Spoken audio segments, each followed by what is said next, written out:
Ultrakill is not just a fast-paced FPS, it's a blistering frenzy of speed that leaves you in a trance of obliterating robots from hell at a mind-melting pace. This game defies conventions, leaving modern shooters in the dust and rewriting the rules of what a first-person shooter could be. Ultrakill takes every tired and routine aspect of a modern first-person shooter and throws it in the trash. One singular dev bravely said fuck it and made one of the greatest movement shooters ever. It's a breath of fresh air that sets new standards for the genre with its balls-to-the-walls attitude evident in every facet of the game. In this video, we'll focus on all of those insane aspects to discover exactly what makes Ultrakill so great and different from most shooters today, and we're doing it all without spoilers because spoilers are pretty lame and the point of this video is to get you to play it, not play it for you.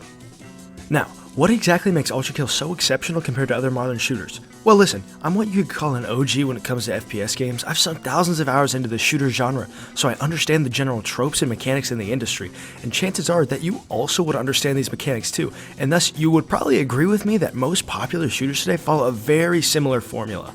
And this formula tends to get kind of bland sometimes, but what sets Ultrakill apart is not just one standout feature from the formula, it's a unique blend of several game mechanics and design choices that culminate into an unmatched experience. For example, Ultrakill has movement unlike anything I've ever played. It's fast and fluid, allowing movement unparalleled by any other mainstream shooter.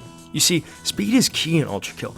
They designed everything about movement with this in mind. A great example being, they threw out the sprint button. They decided that the only speed available was 100 miles per hour, and if you didn't like it, then you can go back to the Call of Duty clone number 902. After that, they decided to add a blazing fast dash that makes you invincible, because why not? And then wall jumping, because yeah. And then an overpowered slide because they wanted that. And on top of that, they decided on a robust momentum architecture. By the end of it, you're basically the god of movement, but you don't become god instantly. You must improve over time, learning the ins and outs, the intricacies of the movement system. However, the movement in this game still maintains a beautiful simplicity. It is easy for casual players to pick up, and also rewarding for players of all skill levels to improve at.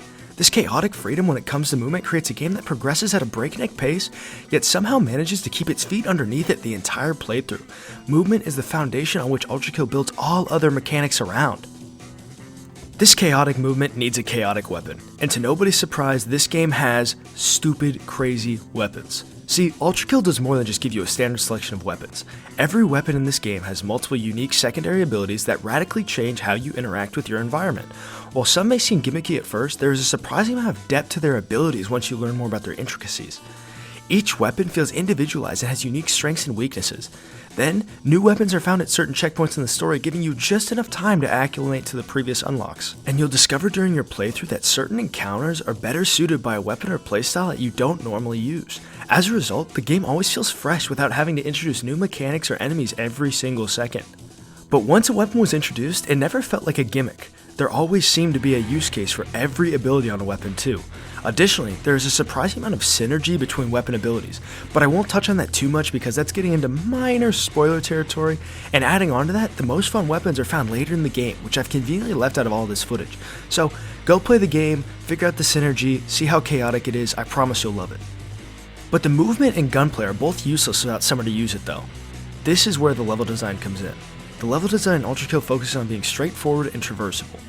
All maps are designed with a very simple color palette and a very simple layout. Nothing is extremely detailed because it doesn't need to be. You'll be wall jumping, strafing, and sliding constantly, so the level must remain somewhat simple to avoid crowding your screen with too much commotion. In fact, this is extremely helpful in moving around because you quickly identify where in a room you're at all times. While the geometric design might be simple, the varying themes Ultrakill contains are anything but.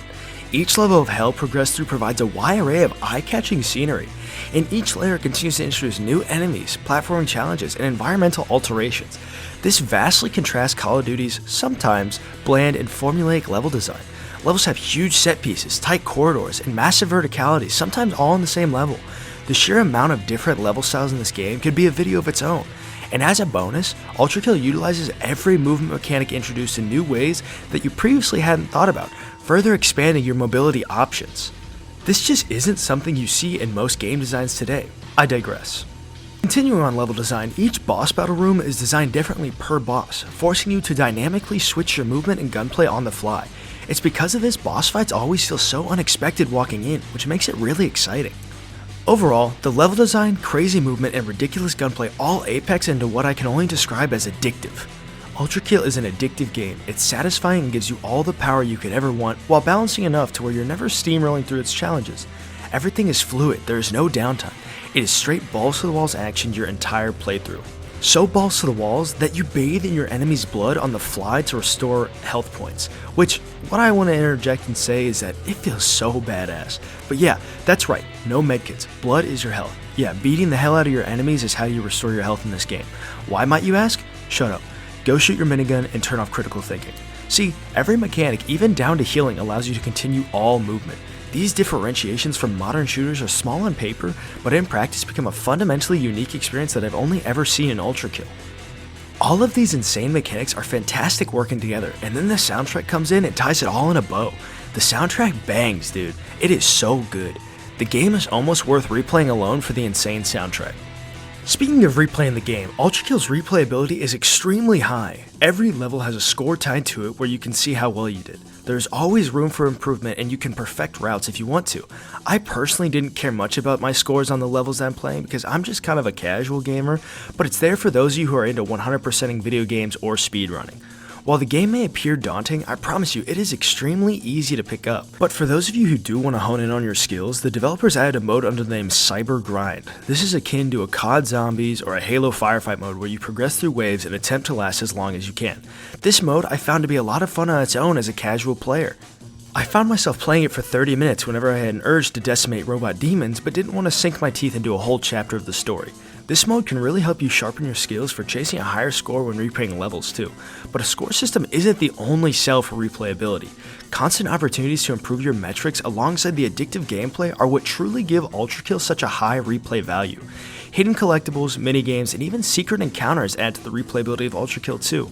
All of these are generally missed on the first playthrough, making it even more advantageous to replay the game and discover what you might have missed. While it might be a small addition, I do really appreciate Ultrakill's effort to create value in replaying a level for reasons other than get the best score or be the best. It goes a long way, honestly. Overall, Ultrakill isn't in the business of the grind, it's in the business of making a fun video game, and high-octane fun is exactly what you can expect when playing Ultrakill. Movement is satisfying, gunplay is addicting, and level design is unique. Then, pair that with plenty of reasons to replay the story and suddenly you have a contender for an indie game of the year. For its price point of $25 US, Ultrakill offers incredible value that you don't even see in $60, $70 games today. It has great gameplay that hooks you from the start, and then pairs it with an insane story that ends up being such a wild ride, and then you have a firefight type mode that you can replay infinitely. And did I mention the game is still in early access on Steam? So there is a whole third act to this game that isn't even out yet that you're gonna get for free whenever it comes out. That is insane value. Ultrakill is a noteworthy game for anyone who feels somewhat tired of AAA modern shooters and are looking for something fresh. It was made to entertain the buyer, not milk them for playtime and dollar signs. Ultrakill breathes much needed new life into this juggernaut genre. I highly recommend it. Go play it now. Hey, chances are that you liked what I had to say if you're still here, so maybe you'll also like what I have to say in this other video. Click it maybe. Keep it casual.